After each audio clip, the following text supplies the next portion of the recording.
Do të thënë që pasojat ekonomike dhe sociale të karantinës sa vijnë dhe po bëhen më të ndjeshme dhe shpeshherë kemi një debat apo një kontradikt midis natyrisht masave të forta që ruajnë shëndetin ton, por nga ana tjetër kemi edhe anën tjetër peshore, si janë problemet ekonomike që kërkojnë një hapje sa më të shpejtë të ekonomive të vendeve që janë prekur nga pandemia. Dhe për të prekur pikërisht këtë temë, ne kemi lidhje të drejtë për drejtë profesor Adrian Civici, i cili është me ne në lidhje Skype dhe kemi marrë ngacmime edhe nga shkrimet e tij të shpeshta që bën në lidhje me këtë temë si eksperti i fushës së ekonomisë. I themi mirëmëngjes profesorit. Profesor, mirëmëngjes. Mirëmëngjes. Kënaqësi që ju kemi, ndërkohë që lexonim në shkrimin tuaj pra se askush nuk jep garanci nëse hapja ekonomike dhe sociale nuk do të shoqërohet me një valë të dytë epidemie. Pra kemi këtë dilemë nëse tani do të kemi një fund me dhimbje apo një dhimbje pa fund. Si e shikoni juve këtë? Me sa duket duhet të jetë një dhimbje me një fund po e zgjatur, sepse kjo është dhe çështja kryesore që kanë sot të gjithë vendet, por çështjet që kanë janë ndryshme.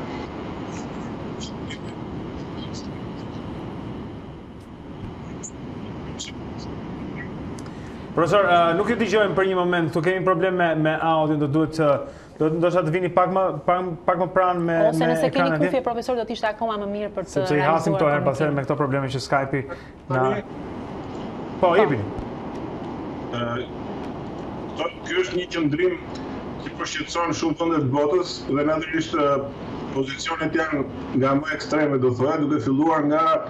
pozicionet deklarata e mbrëmshme e presidentit Trump, i cili tha edhe sikur të kemi më shumë jetë njerëzore të humbura, ekonomia do hapet dhe ne do fillojmë të prodhojmë dhe aktivitetin normal, sepse kjo lloj mbyllje dhe ky bllokim po na çon në asfiksi, dëmet e cilës janë jashtëzakonisht shumë të mëdha se dëmet e COVID-19-s, për të ardhur në qëndrime relativisht më të moderuara të disa vendeve europiane që po e shikojnë fazën 2 ose fazën e hapjes si një dritare drejt rikthimit në normalitet, por me shumë të panjohura, me shumë pikpyetje, për faktin sepse edhe mjekët dhe epidemiologët dhe përgjithsisht gjithë shkencëtarët që merren me përhapjen e virusit nuk japin asnjë garanci që me mbarimin e bllokimit e izolimit virusi është zhdukur, ndërkohë që akoma nuk dihet nëse do ketë rinfektime të reja, nëse ka njerëz që janë pasiv duke qenë të infektuar dhe mund të transmetojnë të tjerëve, por gjithsesi duke pas shifrat pozitive të uljes kurbës, qoftë humbjeve të jetëve njerëzore, qoftë zvogëlimit numrit të infektuarve dhe një përhapje më të ngadalë të virusit, edhe vende si Italia, Greqia, Franca, Spanja apo Britania e Madhe gradualisht po i kthejnë normalitetit. Po fjala gradualisht gjithmonë thuhet në thonjza, sepse çdo ditë mund dalin me një e panjohur e re dhe këtë gjithë ekziston frika që nëse do ketë një valë të dytë epidemike të virusit, duhet që shumë masave të rikthehemi prapë në kushtet e izolimit social dhe bllokimit ekonomik. Prandaj kjo ngelet pikpyetja më e madhe edhe vendimi më i vështirë, sepse është shumë zor të vësh në balancë jetët njerëzore, por nga ana tjetër edhe dëmet e jashtëzakonshme ekonomike dhe financiare që ndoshta mund të shkaktojnë shumë më tepër viktima se sa koronavirusi. Në fakt e kemi parë dhe në mënyrën se si po e menaxhojnë vende të ndryshme këtë fazën e dytë. Kemi parë Trumpin i cili i jep më tepër përparësi edhe rimëkëmbjes së ekonomisë, po kemi parë nga ana tjetër Giuseppe Conten i cili kërkon kujdes nga italianët sepse presin edhe një valë të dytë edhe në shtypin italian shkruhet edhe për një mundësi që ndoshta në një rikthim të dytë të epidemisë, atje mendojnë për 3 skenar të mundshëm, pra që mund të ndëmtojnë natyrisht jo vetëm shëndetin italianëve, por edhe ekonominë italiane apo jo. Në fakt është kthyer në një eksperiment në kohë reale, siç nuk ka ndodhur asnjëherë në historinë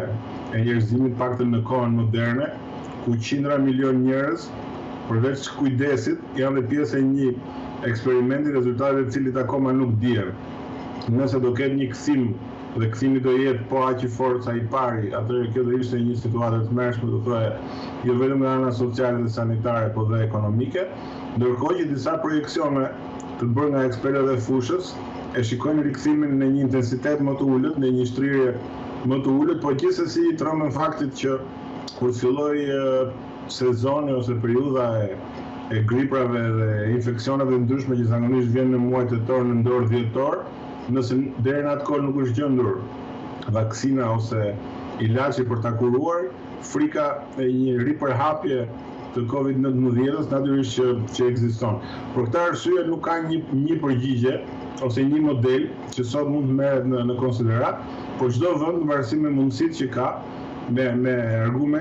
argumentat që ka në lidhje me raportet midis pjesës njerëzore dhe pjesës ekonomike, po realizon edhe në faza të ndryshme hapjen ekonomike. Megjithatë, të gjithë bien dakord që edhe sikur të ndodhi hapja pothuajse e plot, asgjë do jetë si më parë, pa u vënë disa pika mbi i, pa u qartësuar qoftë dinamikat e koronavirusit, qoftë edhe dinamikat ekonomike dhe financiare. Profesor, ne dim gjithashtu që distancimi social apo durimi në këtë kohë vështirë është në proporcione të ndryshme tek njerëz të ndryshëm. Të varfrit e kanë më të vështirë, edhe të qëndrojnë larg njëri tjetrit, sepse duhet punojnë, por edhe që durojnë për muaj e muaj pafund, sepse nuk kanë rezerva ekonomike që t'i përballojnë ato. Doja të pyesja, në një farë pike do duhet që të bëhet një zgjidhje midis njërës apo tjetër, sepse po themi edhe vendet tjera ose vendet më të varfra nuk do të kenë më opsione përveç se ti rikthehen një jetë normale.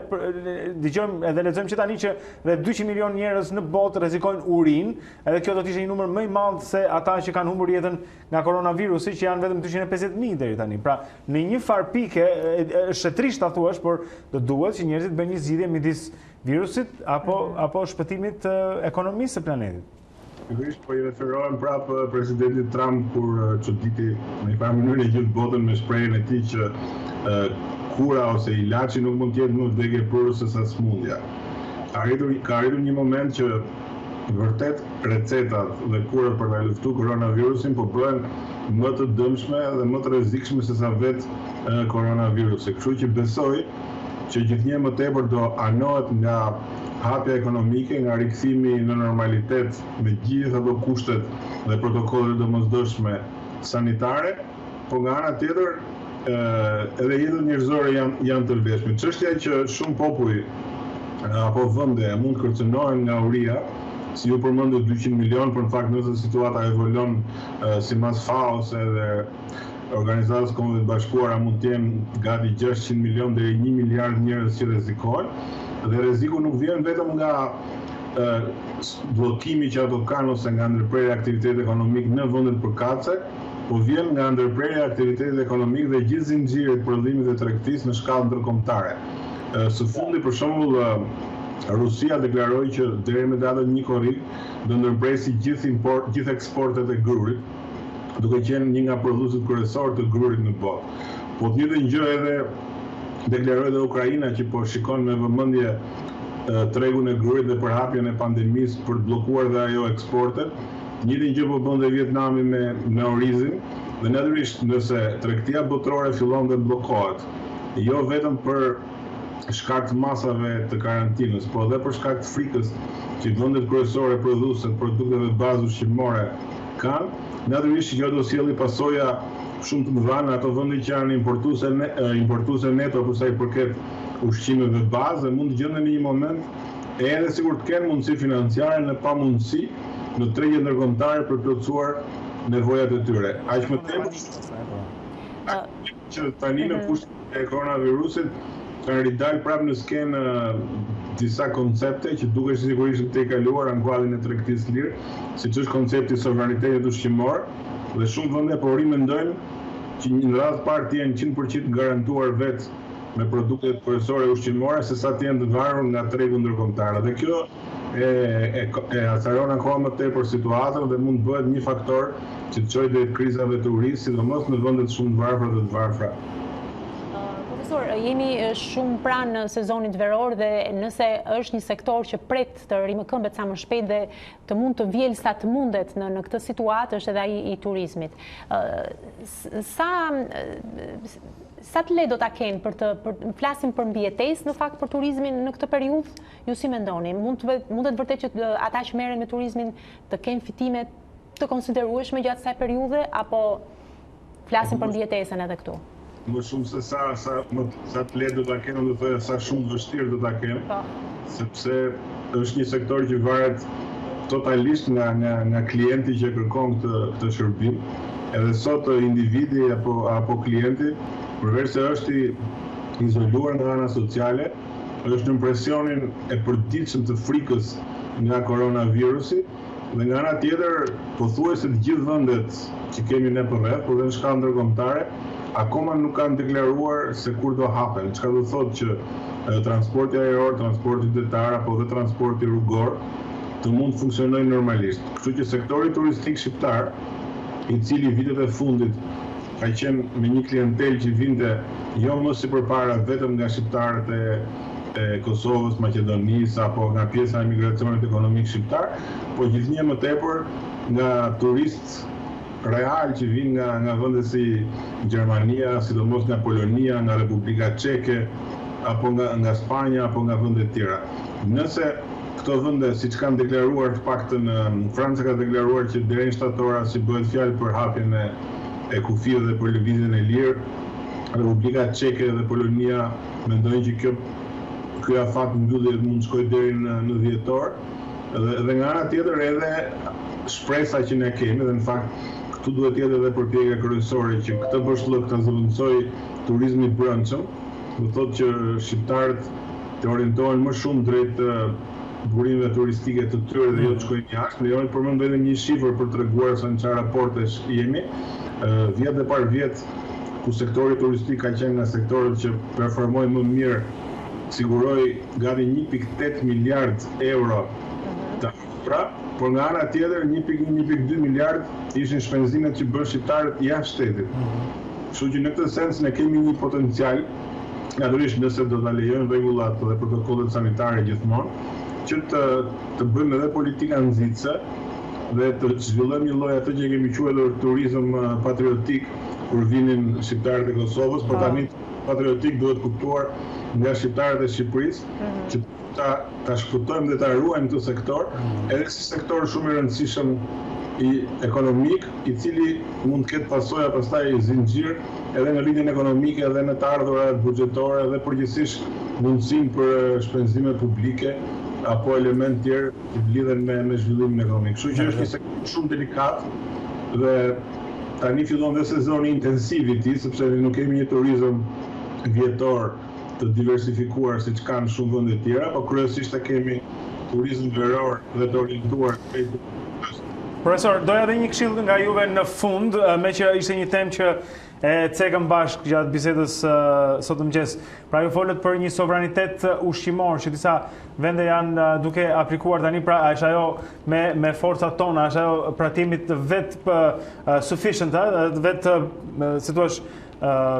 më shpëton fjala tani, po dua të them që mundemi ta bëjmë vetë pra këtë punë. A duhet Shqipëria në sektorin e vetë bujqësor të mendoj në terma të kësaj për një treg që mund të jetë i reduktuar, po themi në të ardhmen, se çfarë do të mbjelli, çfarë do të korrë, çfarë duhet të ketë në magazinat?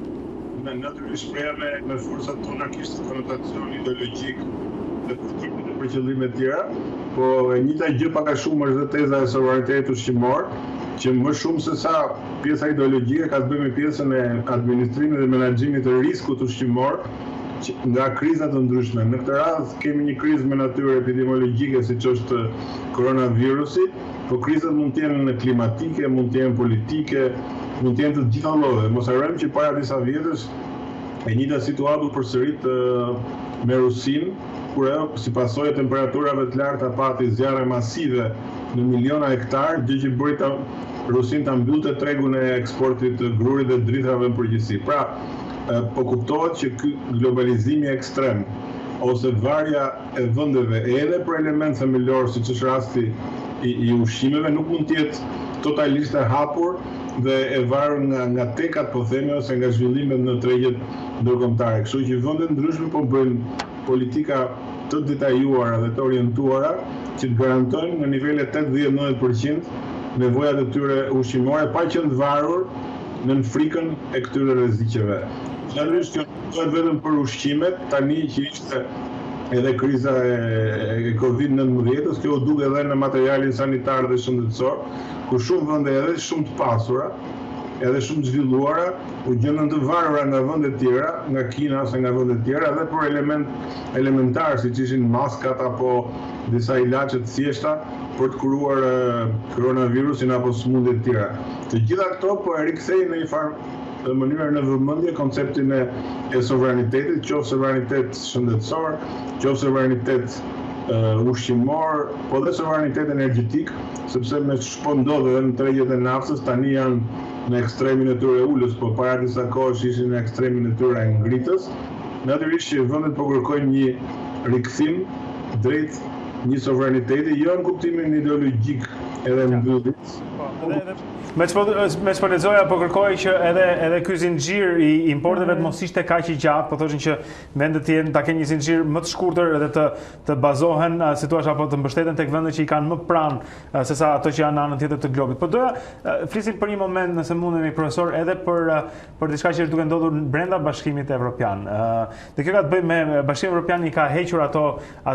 po themi kufit që vende shteteve për ndihmat shtetërore që mund të jepnin. Tani të gjithë po japin ndihma kompanive të tyre, vetëm se është vënë re që Gjermania duke i patur xhepat më të thellë, duke patur më shumë para, po i ndihmon më shumë kompanitë e veta se sa ç'mund të ndihmojë Spanja. Kjo është duke si thua, prishur atë terrenin e drejtë pra midis këtyre kompanive dhe po i shqetëson disa në jug të Evropës. Si parashikoni që të vijojë, po themi, këto kompani evropiane që duhet edhe të garojnë me njëra tjetrën, por që për momentin janë duke u ndihmuar në mënyra të jo të barabarta. Pikërisht kjo ndodhi dhe vuri në dyshim atë që quhet solidariteti evropian, ai sa u arrit deri atje, sidomos edhe nga ana e Italisë, Francës edhe Spanjës, të shtrohet dhe pyetja a vlen më Bashkimi Evropian kur në një periudhë kaq delikate sa kjo ne nuk u gjendëm të gjithë bashkë për të harmonizuar dhe shpërndar ndihmat. Po në fakt reagimi që kanë pasur vendet e Evropës në këtë situatë ka qenë dy fish. Do thoya ka pasur politika nacionale, ku çdo vend brenda mundësive dhe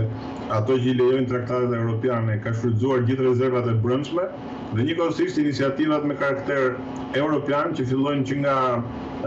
Banka Qendrore Evropiane, Fondi i shpëtimit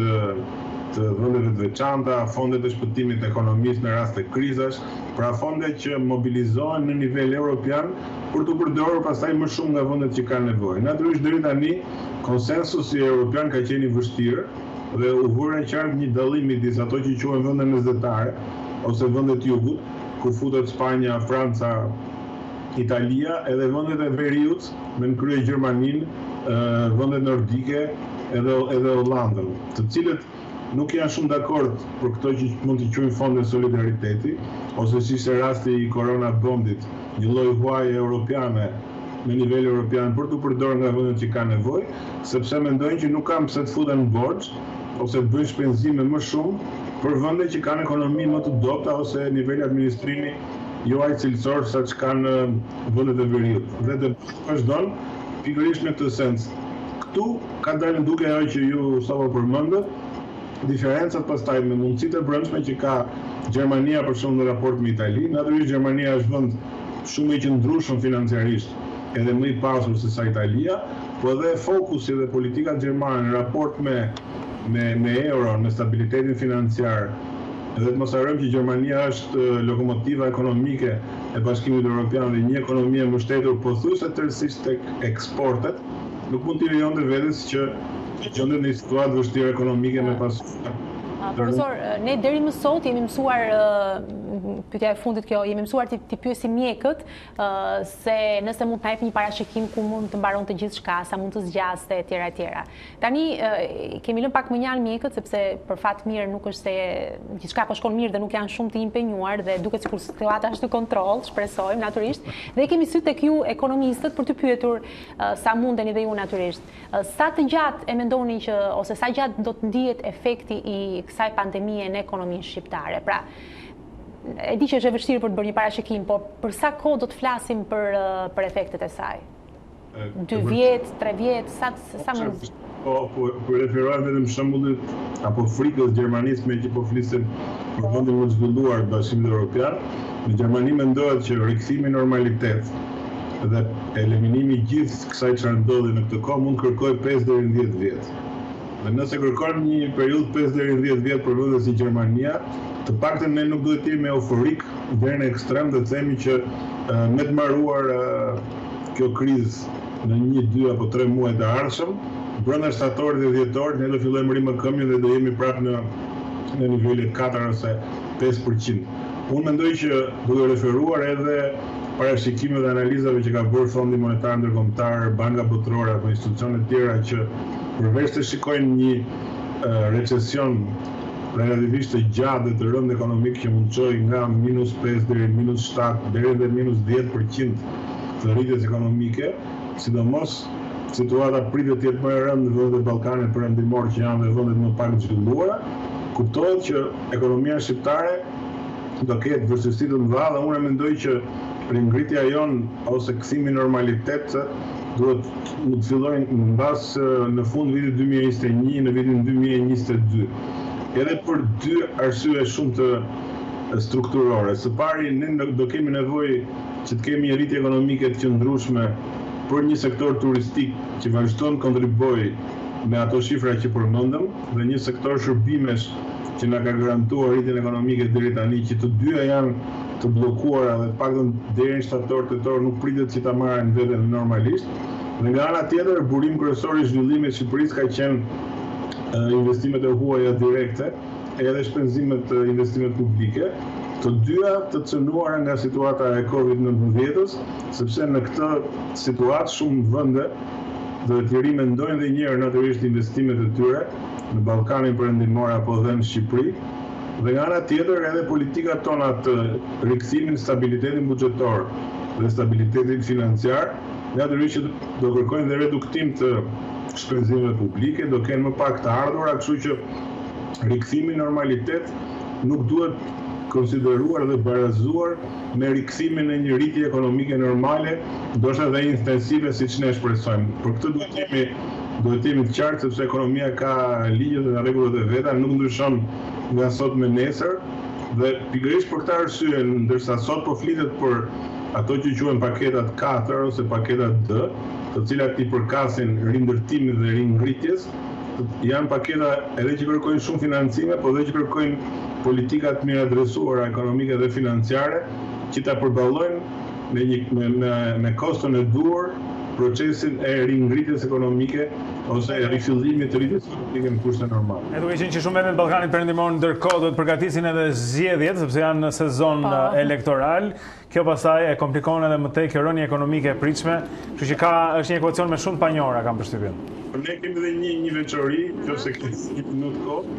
edhe në veçori më shqiptare do thoja, po nga gjitha analizat që bëhen në lidhje midis zgjedhjeve politike edhe zhvillimit ekonomik ose rritjes ekonomike, fatkeqësisht në Shqipëri, pothuajse në të gjitha vitet që ka pasur fushata tegër elektorale edhe zgjedhje politike, treguesit ekonomik kanë qenë gjithë në rënje.